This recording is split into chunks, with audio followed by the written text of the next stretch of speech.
നമ്മുടെ പൂർവികരെ നമുക്കോർക്കാം. മരണപ്പെട്ടു പോയവരെ, കടന്നുപോയവരെ കർത്താവിൻ്റെ കുരിശോട് ചേർത്ത് വയ്ക്കാം. നമ്മുടെ സീറോ മലബാർ പരിശുദ്ധ കുർബാനയിൽ നമ്മൾ ഈ കാസയും പീലാസയും ഒരുക്കിക്കൊണ്ടുവന്ന് ബലിപീഠത്തിൽ വെച്ച് ശോശപ്പയിട്ട് മൂടിക്കഴിയുമ്പോൾ അപ്പോൾ എന്താ അതൊക്കെ ചെയ്യുന്നത്? കർത്താവിൻ്റെ കുരിശും മരണം, കർത്താവിൻ്റെ ബെറിയൽ, കബറടക്കം നടത്തുകയാണ്. ശോശപ്പ ആ സ്വർണ്ണ തുണിയിട്ടിങ്ങനെ മൂടി പൊതിഞ്ഞു വെക്കുന്നു. കർത്താവിൻ്റെ കല്ലറ ഒരുക്കിയിരിക്കുകയാണ്. കർത്താവിൻ്റെ കല്ലറ ഒരുക്കിയിട്ട് നമ്മൾ അടുത്തത് പ്രാർത്ഥിക്കുന്ന പ്രാർത്ഥന ശ്രദ്ധിച്ചേ. പിതാവിനും പുത്രനും പരിശുദ്ധാത്മാവിനും സ്തുതി.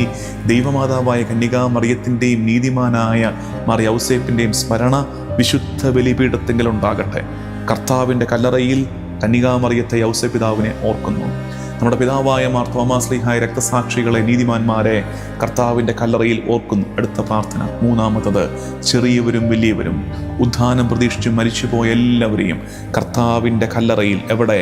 കാസയും പിലാസയും ഒരുക്കി മൂടി വച്ചിരിക്കുന്ന ശോശപ്പയുടെ ഉള്ളിൽ ഞങ്ങളുടെ പൂർവികരെ ഞങ്ങൾ വെക്കുന്നു. അങ്ങനെ വെക്കുമ്പോൾ എന്താ സംഭവിക്കുന്നത്?